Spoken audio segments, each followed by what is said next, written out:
자, 바람이 없는 여러분 바다를 보면 바다가 아주 고요합니다. 바람이 없는 하늘을 보면 하늘이 얼마나 평온한지 모릅니다. 그런데 항상 하늘이나 바다가 바람이 없을 수 없습니다. 우리는 너무 잘 알아요. 어느 한순간 태풍이 불어온다는 사실을. 태풍이 불어오면 바다는 집채만한 파도를 일으키고 집어삼킬 듯이 우리를 향해 돌진합니다. 하늘도 마찬가지입니다. 바다와 하늘이 항상 잔잔할 수 없듯이 언제 어느 순간에 휘몰아치는 태풍 앞에 바다도 하늘도 전혀 잔잔하지 않듯이 여러분, 우리의 삶을 가만히 보면 어떨 때는 평온한 것 같고 어떨 때는 고요한 것 같은데 어느 한순간에 내 삶에 요동치는 파도가 있습니다. 사람들은 다 이렇게 생각해요. 나만 고통당한다고. 왜 다른 사람은 다 괜찮은데 나만 이런 고통을 당해야 되느냐고 사람들은 이렇게 반문합니다. 그런데 사실은 그렇지 않습니다. 이 세상에 어떤 사람도 고통 앞에 자유할 수 없고 열애된 사람은 아무도 없습니다. 단 한 사람도 없습니다. 크기가 다르고 색깔이 다를 뿐 이 땅에 고통 없는 사람이 누가 있겠어요? 다 고통합니다. 저는 부자는 돈 걱정 안 하는 줄 알았어요. 부자도 걱정이 많더라고요. 높은 권세를 가진 사람은 걱정이 없는 줄 알았어요. 아니더라고요. 그들은 그들대로 고통이 있더라고요. 부자도 가난한 사람도 건강한 사람도 병든 사람도 이 땅에 고통에서 자유한 사람 한 사람도 없습니다. 모든 사람들은 다 고통하고 다 신음합니다. 이 땅에 살아가는 모든 인생은 한 사람도 예외가 없습니다. 다 힘든 문제를 안고 살아갑니다. 그런데 성경이 우리에게 뭐라고 말하느냐? 세상이 인생에 대해서 어떻게 정의하든, 사람들이 인생에 대해서 어떻게 정리하든, 심리학자가 인생에 대해서 어떻게 정리하든 성경은 우리 인생을 너희는 존귀하고 보배로운 존재다 이렇게 정의합니다. 그러니까 세상 사람이 뭐라 말하더라도, 심리학자가 뭐라 말하더라도, 사회학자들이 우리 인생에 대해서 청년들은 질풍노도의 시기다 뭐라고 정의하더라도 성경이 그렇다면 그런 겁니다. 성경은 우리를 향해서 너는 너무나 보배롭고 너는 너무나 존귀한 존재다, 보배와 같은 존재다, 성경이 그렇다면 그런 거예요. 그렇기 때문에 오늘 하나님께서 우리에게 정말 하늘에서 우리에게 손길을 내려주셔서 우리를 회복시킬 것입니다. 이 땅에 그 어떤 사람도 고통에서 자유하지 않으니 오늘 우리가 말씀을 통해서 회복되어지기를 축복합니다.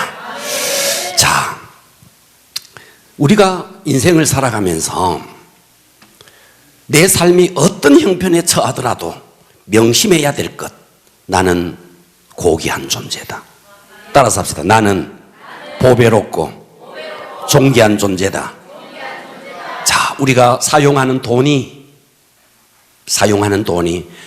빳빳한 돈도 있지만 때로는 구겨지고 때로는 찢겨질 수도 있습니다. 여러분, 찢겨진 돈을 가지고 마트에 가서 물건을 사면 찢겨진 만큼 가치가 없는 겁니까? 구겨진 만큼 소용이 없는 겁니까? 돈은 구겨지고 돈은 찢겨져도 얼마든지 유용하고 그 가치를 합니다. 비록 내 삶 속에 구겨진 아픔이 있을지라도, 상처가 있을지라도, 그럼에도 불구하고 우리는 하나님 앞에서 여전히 보배롭고 존귀한 존재라는 사실, 이 사실을 명심하셔야 됩니다. 그래서 하나님께서 오늘 의사이신 예수 그리스도를 우리에게 보내주셔서 새 창조의 손길로 우리를 만지실 겁니다. 자, 저는 오늘 히스기야, 구약 성경에 남유다의 13대 왕으로 히스기야가 등장하는데, 자, 히스기야의 인생을 대부분의 사람들은 히스기야 그러면 히스기야는 개혁을 한 훌륭한 왕이다. 우리나라의 세종대왕, 와, 훌륭한 왕이다. 우리가 이렇게 이야기하지만 어떤 한 사람도 공이 있으면 과가 있습니다. 세종대왕에게도 과가 있고 연산군에게도 공이 있을 수 있습니다. 그러니까 오늘 본문에 등장하는 히스기야는요, 히스기야도 역시 공이 있고 과가 있습니다. 공적이 있고 과적이 있습니다. 그런데 가만히 면밀히 살펴보면 히스기야는 확실히 공이 많은 사람입니다. 저는 오늘 이 히스기야의 공을 한번 추적해 보려고 합니다. 세계의 어떤 통치자도 우리는 다 이 사람은 공만 있다, 그렇지 않아요. 여러분, 중국이 굉장히 변혁기에 모택동이라는 한 지도자가 있었습니다. 이 모택동 밑에 부하로 등소평이 있었습니다. 하루는 모택동이 등소평과 함께 앉아서 이런 이야기를 합니다. 내가 생각해 보니까, 내가 지난 날을 가만히 돌아보니까 들판을 뛰어다니면서 내가 좋은 일을 하려고 몸부림쳤는데, 좋은 일 한 것도 있기도 하지만 그렇지 않은 일도 많은 것 같다. 내가 볼 때 한 반은 잘한 것 같고 한 반은 잘못한 것 같다. 이때 등소평이 옆에 앉았다가 말을 잘해야 됩니다. 이 등소평이 옆에 있다가 이런 말을 해요. 제가 볼 때는 이 어려운 환경 속에서 그래도 7개 정도는 잘한 것 같고 3개 정도는 좀 아쉬운 것 같습니다. 그랬더니 모택동의 얼굴이 환해지더래요. 시간이 지나고 모택동이 실각하고 등소평이 등극을 합니다.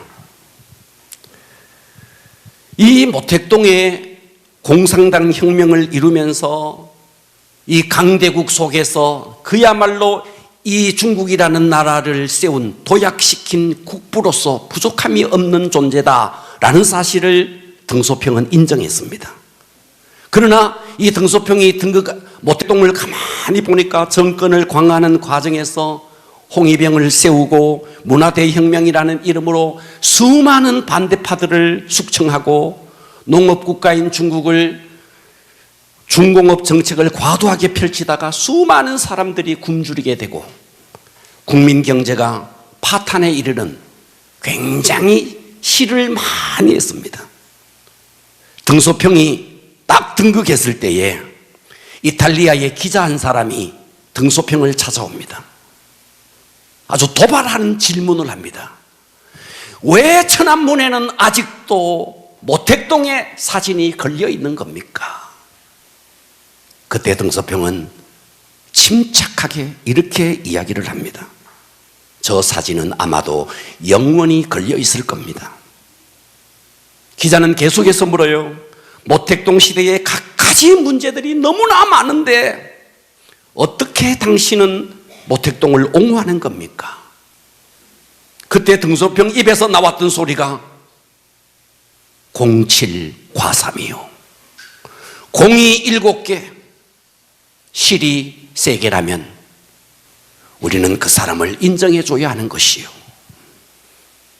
언론들이 모택동에 대해서 수없이 반발을 가지고 하려고 했지만 등소평은 다 막았습니다. 언론이 일제 그를 탄압하지 않았습니다. 저는 그런 측면에서 좋은 나라라고 생각해요. 왜 우리나라는 정권만 바뀌면 전직 지도자들을 다 감옥에 집어넣는지 모르겠어요. 안타까운 일이에요. 전직 지도자를 인정하고 전직 지도자가 행복할 수 있도록 만들어주는 나라를 만들면 얼마나 좋겠습니까? 자, 히스기야에게도 공이 있고 히스기야에게도 과가 있습니다. 히스기야가 병에 걸렸고, 그리고 하나님 앞에 간절히 기도했고, 그리고 15년의 생을 연장받았습니다. 15년의 생을 연장받고 연장받은 그때에 태어난 아들 므낫세, 이 므낫세가 히스기야의 대를 이어서 14대 남유다의 왕이 되는데, 남유다 역사 속에 므낫세만큼 악한 왕이 없어요. 이 히스기야가 자녀 교육을 도대체 어떻게 했길래 그런 악한 왕이 나왔을까? 이런 이 히스기야에게도 과가 많습니다. 그러나 저는 오늘 히스기야의 공을 한번 추적해 보려고 합니다. 은혜 받기를 축복합니다. 자, 그래서 오늘 저는 설교의 제목을 이렇게 잡았습니다. 따라서 해보겠습니다. 히스기야를 통해 나를 본다. 그렇습니다. 성경의 인물을 보면서 히스기야네, 그러면 아무 의미가 없는 거예요. 히스기야를 통해서 나를 한번 조명해 볼 수 있기를 축복합니다. 첫 번째, 히스기야를 통해서 저는 이런 메시지를 받았습니다. 조상 탓하지 말고 자신이 믿음의 사람이 되라. 따라서 합니다. 조상 탓하지 말고 자신이 믿음의 사람이 되라.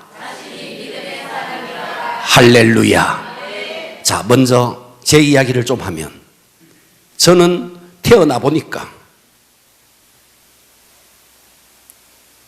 어떤 사람이었느냐, 우리 가정이, 제가 태어난 집이 어떤 집이었느냐, 대대로 제사를 지내는 집이었어요.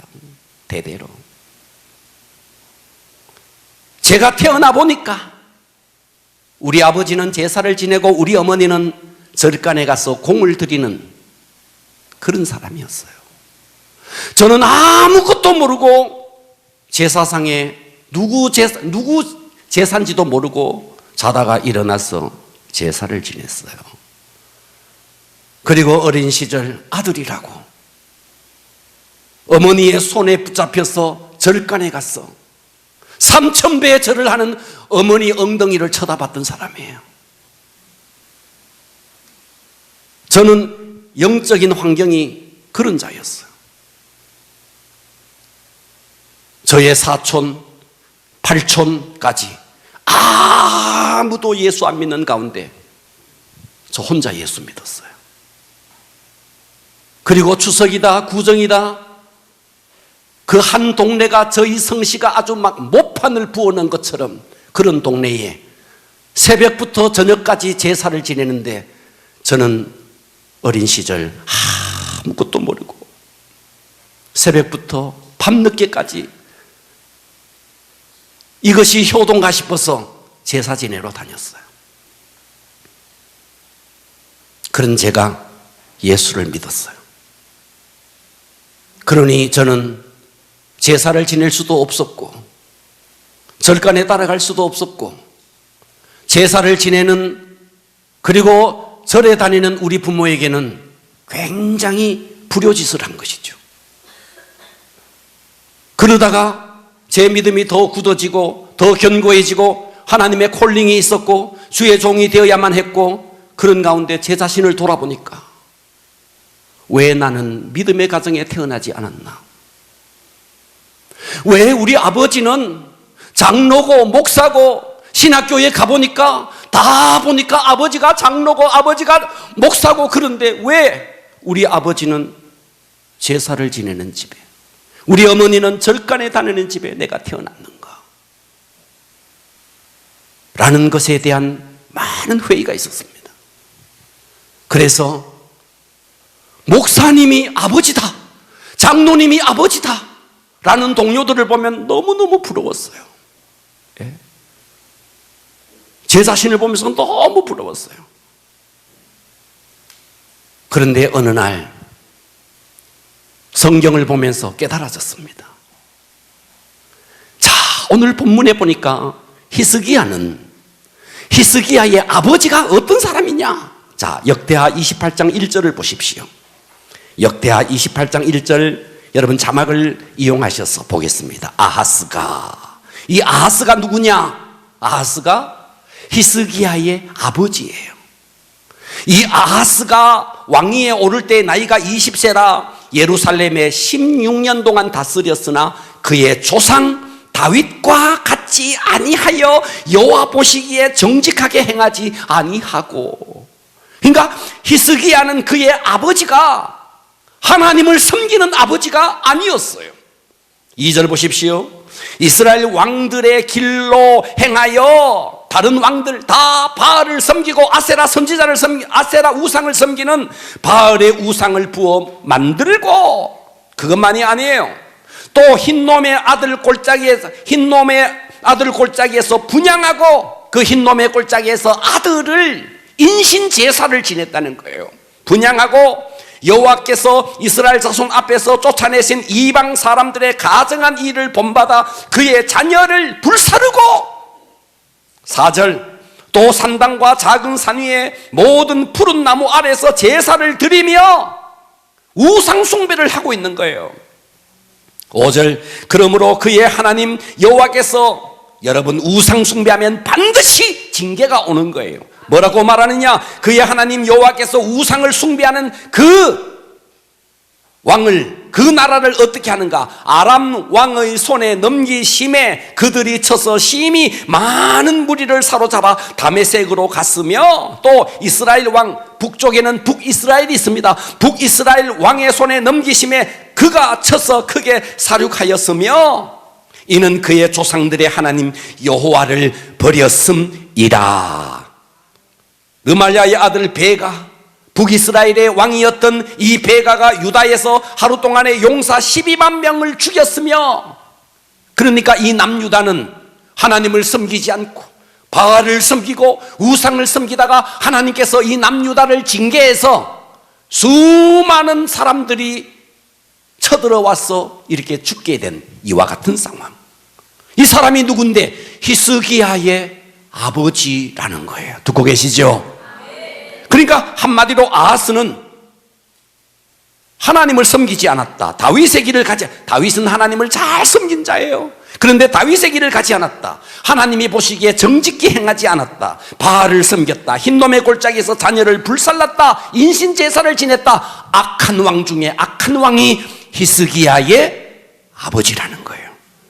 그 사악한 왕, 하나님을 섬기지 않는 왕, 그 악한 왕, 그래서 이방 아람의 손에, 북방 이스라엘의 손에 수많은 사람들이 죽어갔던 그와 같은 상황 속에 그 아하스의 아들로 히스기야가 태어났다는 거예요. 이런 악한, 하나님을 섬기지 않는 악한 왕 밑에 히스기야가 태어나서 아버지가 죽고 아버지의 대를 이어서 왕이 됩니다. 성경 29장 1절을 보십시오. 히스기야가 왕위에 오를 때에 나이가 25세라. 이제 히스기야가 왕이 되었어요. 악한 왕 아버지 밑에 자랐던 히스기야가 드디어 왕이 되었어요.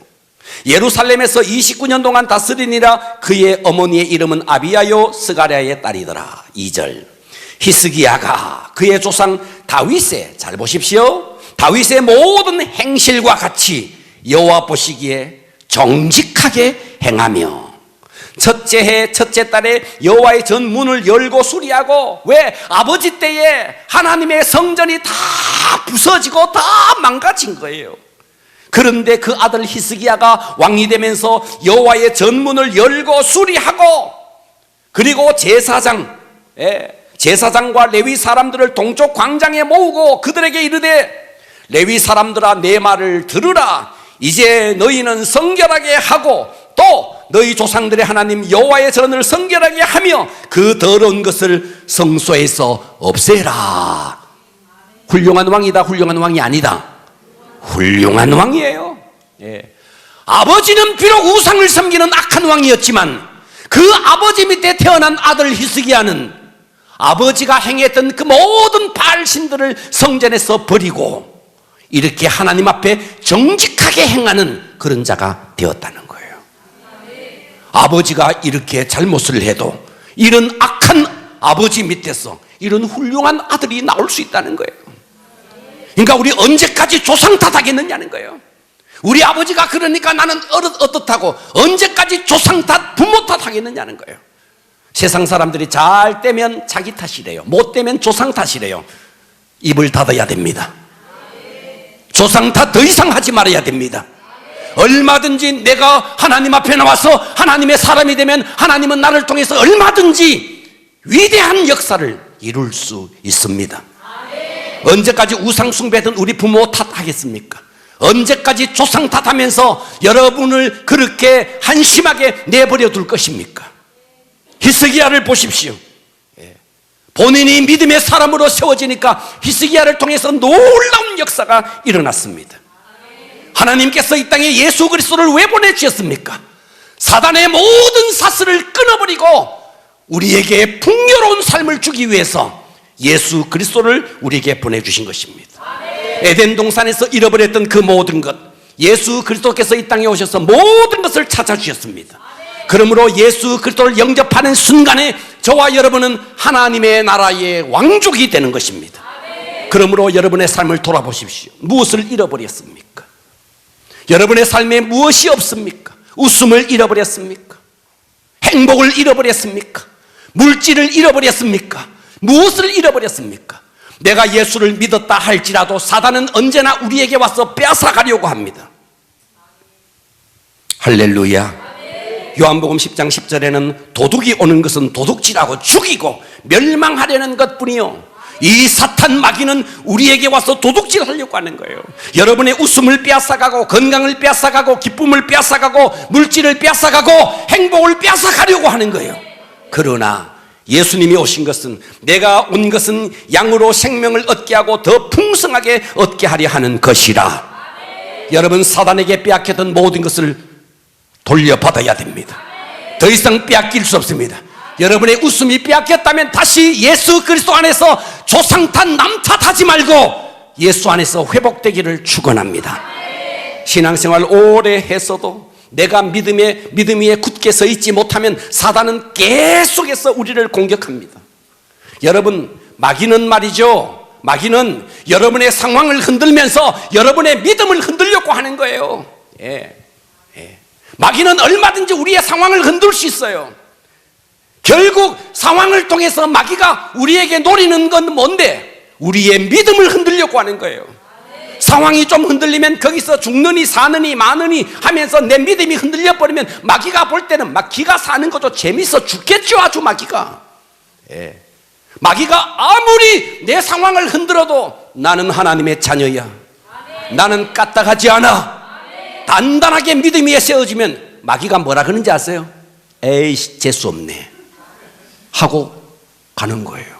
그런데 마귀가 좀 흔들어대니까 막 거기에다 대고 말이죠, 사니 죽니 마느니 하니까 마귀가 보니까 아주 막 재미가 있는 거예요. 재미가 있는 거예요. 그러니까 계속 흔드는 거예요. 너 그러면 흔들리는 거 내 알아. 이것도 흔들어보고 저것도 흔들어보고 하는 거예요. 그러니까 여러분들이 사람을 보고 세상을 보면 만족함이 없는 거예요.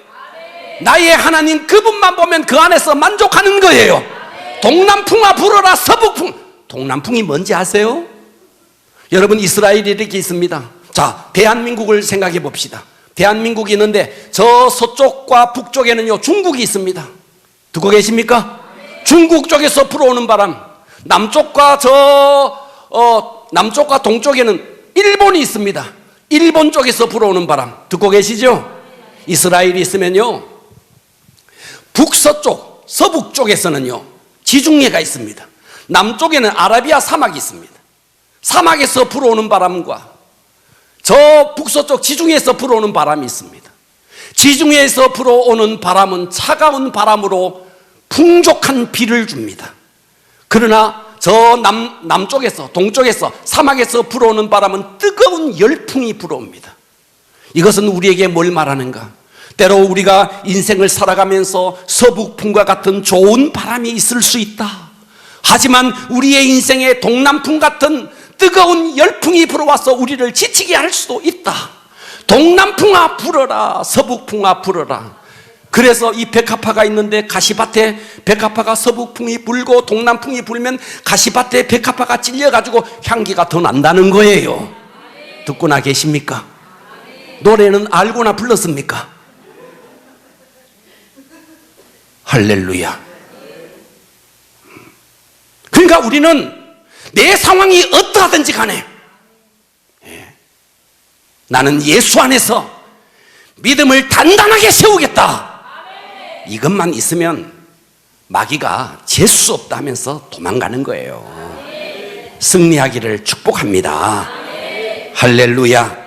더 이상 가문 탓, 조상 탓, 부모 탓 하지 마시고 내가 믿음 위에 단단하게 세워지면 자손 천대가 복을 받는다.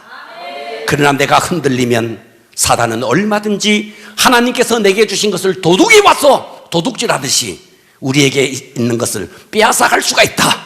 명심하시고 믿음 위에 견고하게 세워지기를 축원합니다.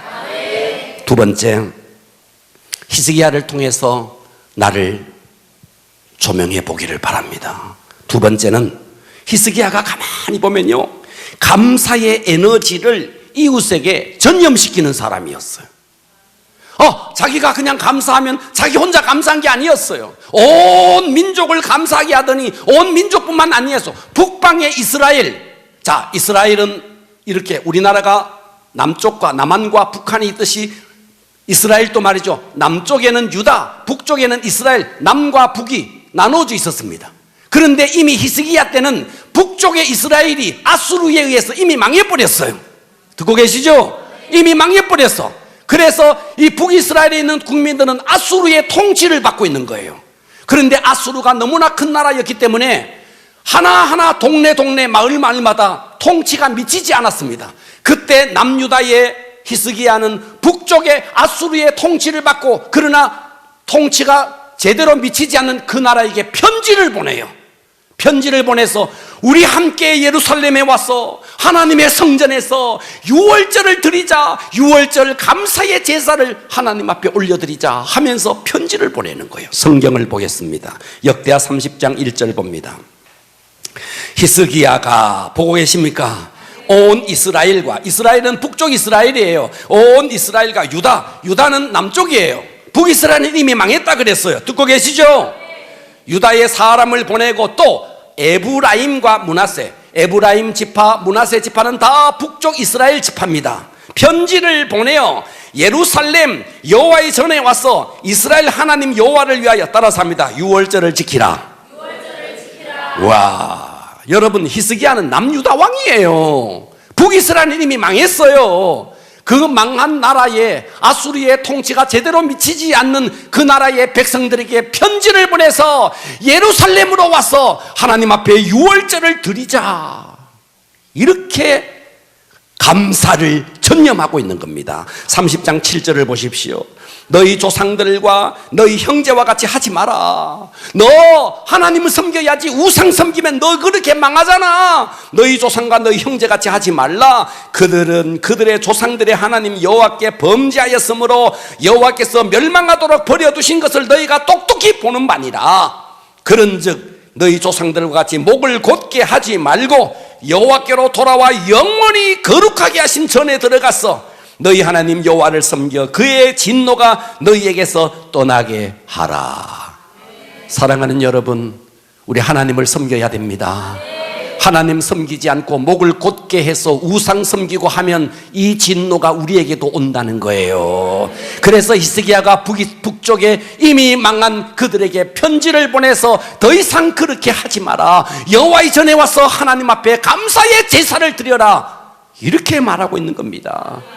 유월절이 뭡니까? 유월절이 애굽에서 이스라엘 백성들이 출애굽을 할 때 양을 잡아서 문설주와 임방에 피를 바르고 그 10번째 재앙인 장자 재앙이 그 이스라엘 백성에게 미치지 못하도록 하나님께서 만들었던 그날이 유월절입니다. 그런데 이 유월절이 솔로몬 이후에 지켜지지 않았어요. 유월절은 있었지만 솔로몬 이후에 다른 왕들이 지키지 않았습니다. 그런데 히스기야 때 와서 우리나라가 이것을 지켜야 되는데 지키지 않고 있구나. 그래서 히스기야가 왕이 되자마자 유월절을 지켜야겠다. 우리만 지키는 것이 아니라 북방의 이스라엘이 이미 망했지만 저들에게도 편지를 써서 우리 함께 하나님 앞에 감사의 제사를 드리자. 한 것입니다. 지금 그래서 남과 북이 한 곳에 모여서 지금 하나님 앞에 뭘 하고 있는가? 예배를 드리고 있는 거예요. 21장 30장 21절을 보십시오. 예루살렘에 모인 이스라엘 자손이, 남쪽과 북쪽 자손이 크게 즐거워하며 7일 동안 무교절을 지켰고, 아멘. 예, 무교절을 막 지키는, 6월절 다음 7일 동안을 무교절이라 그럽니다. 이 무교절을 지켰고, 레위 사람들과 제사장들과 날마다 여호와를 칭송하며 큰 소리 나는 악기를 울려 여호와를 찬양합니다. 아멘. 한 동족이, 남과 북이 함께 모여서 꿈과 같은 하나님 앞에 감사의 제사를 드리고 있는 이 광경, 히스기야 한 사람이 더 이상 조상 탓하지 않고 부모 탓하지 않고 하나님 앞에 바로 서서 본인이 감사의 사람이 되면서 본인만 감사의 사람이 된 것이 아니라 온 민족, 아니 이미 망한 북쪽의 이스라엘 백성들에게까지 편지를 써서 우리 함께 하나님 앞에 감사의 제사를 하자, 이렇게 감사를 전념시키는 왕이었다는 거예요. 할렐루야. 여러분, 당시에 이 히스기야가 왕이 될 때에 상황이 어떤 상황이었느냐? 히스기야의 아버지가 누구라 그랬죠? 아하스, 악한 왕이었다 그랬어요. 그죠? 그러니까 나라가요 왕 하나가 잘못 세워지면요, 임금 하나가 잘못 세워지면요, 백성들이 고통을 당하는 거예요. 예. 다른 나라에 공격을 당하고 고통을 당하는 거예요. 그래서 역대하 28장 9절에 보면 그 나라의 상황이 어땠느냐 하면, 너희의 노기가 충천하여 사륙하고, 온 백성들이 말이죠, 노기가 있고 노기가 승천하고 사륙을 했다는 거예요. 예. 그와 같은 상황 속에 히스기야가 왕이 된 겁니다. 나라가 지금 분노, 나라가 지금 증오, 예, 이거로 가득 차 있는 거예요. 예. 백성들은 서로 미워하고 시기하고 증오심이 가득 차 있는 거예요. 이것을 해결하는 길이 뭐냐? 감사라는 거예요. 히스기야가 그것을 깨달은 것입니다. 그래서 감사하자는 거예요. 예. 여러분, 우리나라 전국을 보면 말이죠, 지금 인터넷을 보면요, 그야말로 사이버 공간 속에서 익명 속에 숨어서 수많은 사람들을 비난하고, 얼마 전에 보니까 뭐 설리란 아이가 또 죽었더라고요. 우리나라는요, 여러분 부탁합니다. 악성 댓글 달면 안 됩니다. 이런 거 하면 안 됩니다. 아멘 좀 해봐요. 악성 댓글 달면 안 돼요. 할렐루야. 그런 댓글 달면 안 돼요. 예. 악성 댓글 달려봐요. 당하는 본인은 얼마나 괴롭겠어요. 예. 연예인들이 악성 댓글 때문에 너무너무 고통당하더라고요. 예. 왜 악성 댓글을 달아야 됩니까? 우리는 감사를 전념시키는 자가 되어야 됩니다. 오늘 여기 히스기야 보세요. 여러분, 감기 걸린 사람과요, 한 방에요, 며칠 있어보면 감기 걸려버립니다. 예. 그런데 감사하는 사람 옆에 있으면요, 감사도 막, 감사의 바이러스가 막 전염되는 거예요. 그런데 원망, 불평의 바이러스를 갖고 있는 사람 옆에 있으면요, 원망, 불평이 또 바이러스가 막 전염돼가 온 공동체가 원망과 불평으로 가득 차게 됩니다. 그러므로 우리는 첫째, 내가 행복해야 됩니다. 내가 감사해야 됩니다. 그리고 이 감사, 이 행복을 내게만 머물러 두지 마시고 내 주변에 전념시키는 자가 되기를 바랍니다. 회사에 출근했는데, 여러분 상상해봐요. 회사에 출근했는데 사장이란 자가 인상 팍 쓰고 원망과 여러분, 하루 기분 좋다 나쁘다? 아! 고개 들어줄래요? 기분 나쁘다. 여러분들이 교회에 왔는데 제가 인상 팍 쓰고, 지금도 쓰고 있지만 인상 팍 쓰고 여러분들을 맞이하고, 일주일 굶은 시어머니 인상을 해가지고 설교를 하면서도 인상 팍 써가지고 하면 여러분 이 자리에 오겠습니까? 아이가 학교에서 이제 집으로 돌아가는데 엄마가 인상을 팍 쓰고 있으면 그 아이 어떻겠습니까? 그래서 이 땅의 여자들은요, 역사적 사명을 띠고 웃어야 됩니다. 아멘 합시다.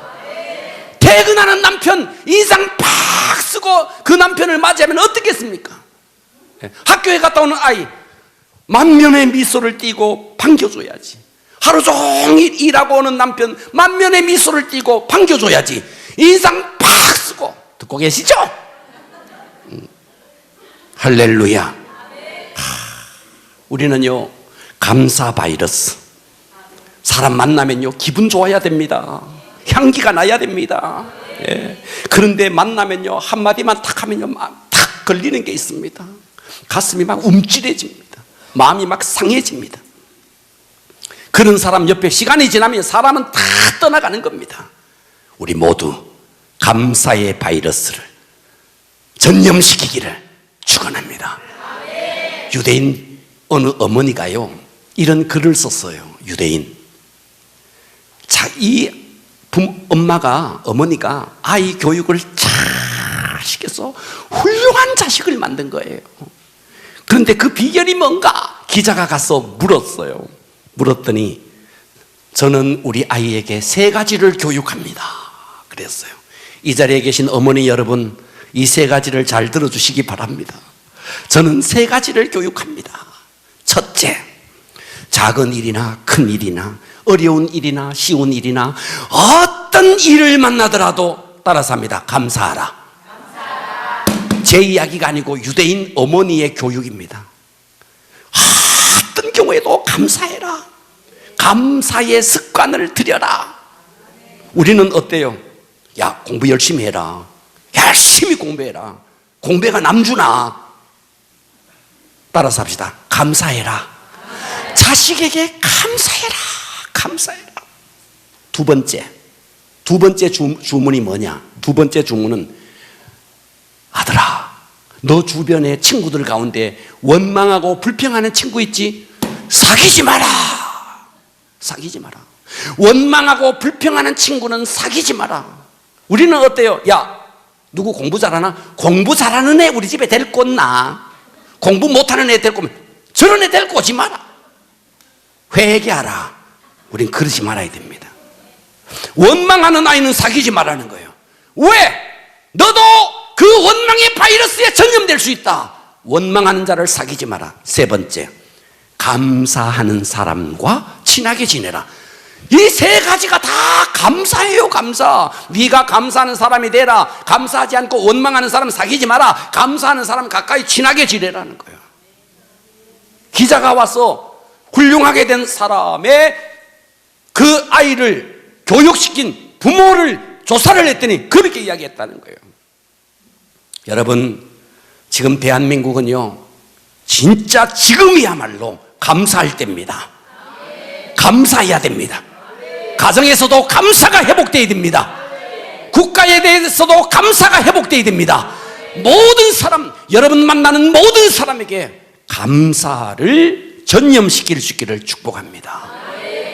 그래야 됩니다.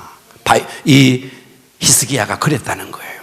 세 번째, 히스기야는요, 히스기야를 통해서 우리를 좀 돌아봅시다. 세 번째는 어땠는가? 이웃은 위로하고. 따라서 합니다. 이웃은 위로하고 하나님께는 감사하자. 히스기야는, 자, 성경을 보십시오. 자, 역대하 30장 22절을 보면, 자, 상반절을 보면요, 히스기야는 여호와를 섬기는 일에 능숙한 모든 레위 사람들을 따라서 합니다. 위로하였더라. 다시 한 번 더, 위로하였더라. 예, 여러분, 교회에서 우리는 이 본문 속에서 깨달아야 될 메시지가 하나 있습니다. 그게 뭐냐 하면, 첫째, 우리가 하나님을 섬기는 일에 좀 능숙해야 됩니다. 아멘.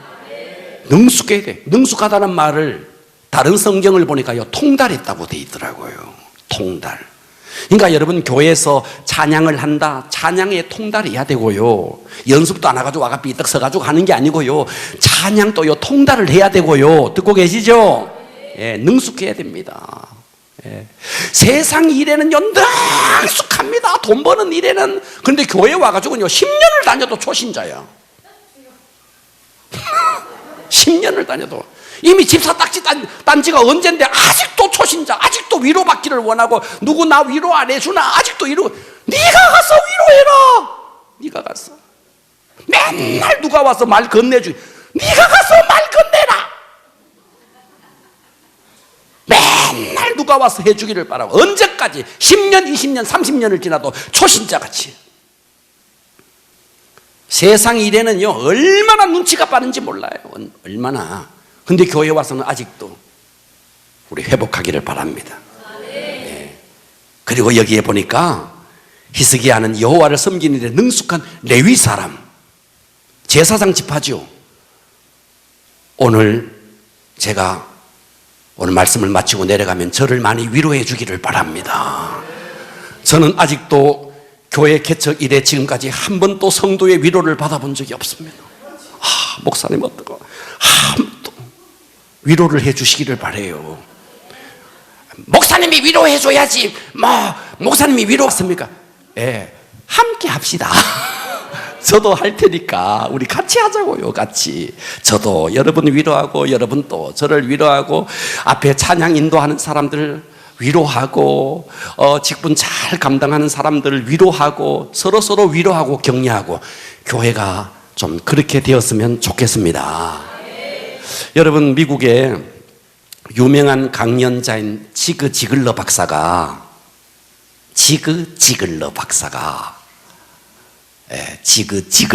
있는데, 하루는 뉴욕의 지하철을 타려고 막 열심히 뛰어내려가는데 어떤 거지 하나가 연필을 들고 와서 1달러, $1 달러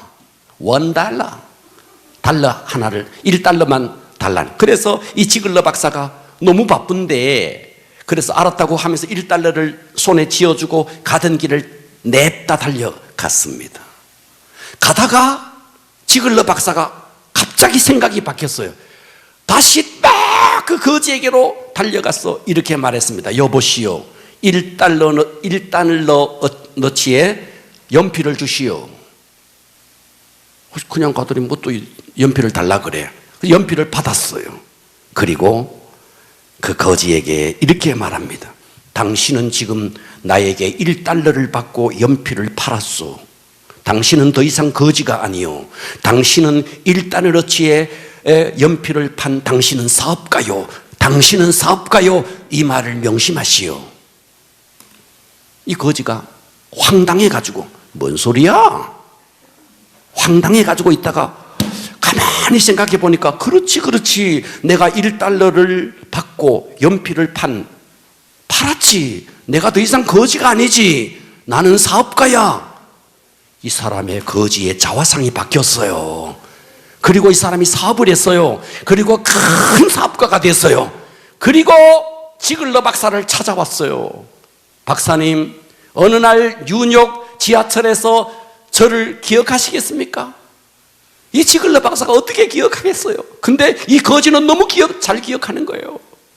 그 옛날 박사님이 가면서 이 연필 $1는 저에게 이 연필을 받아가면서 당신은 더 이상 거지가 아니요, 당신은 사업가요. 그 말이 내 인생을 바꾸었습니다.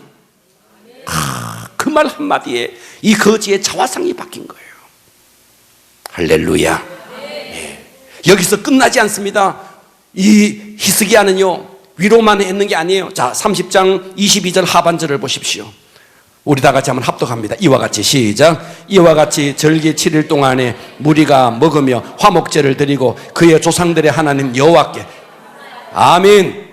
우리 감사, 하나님 앞에 감사, 이웃은 위로, 격려. 아멘. 존 클레릭이라는 미국의 변호사입니다. 변호사. 이 변호사가 365일 땡큐라는 책을 썼습니다. 제가 이 이야기만 하고 마치겠습니다. 지금 또 서점가에 365일 땡큐가 나옵니다. 이 사람이 LA에서 대법원 판사였고 30년 넘게 법조계에서 종사하면서 남부럽지 않은 삶을 살았는데 2007년입니다. 얼마 지나지 않았어요. 12년 전이에요. 2007년에 일하던 변호사 사무실이 파산을 맞게 됩니다. 경제적으로 어려워지니까 결혼이 파경을 맞게 됩니다. 자연스럽게 아들이 둘이가 있었는데 아들과도 관계가 서먹해졌습니다. 통장에는 잔고가 완전히 바닥났습니다. 아파트 임대료를 낼 돈이 없었습니다. 이 사람은 극심한 외로움과 우울증에 홀로 시달려야 했습니다.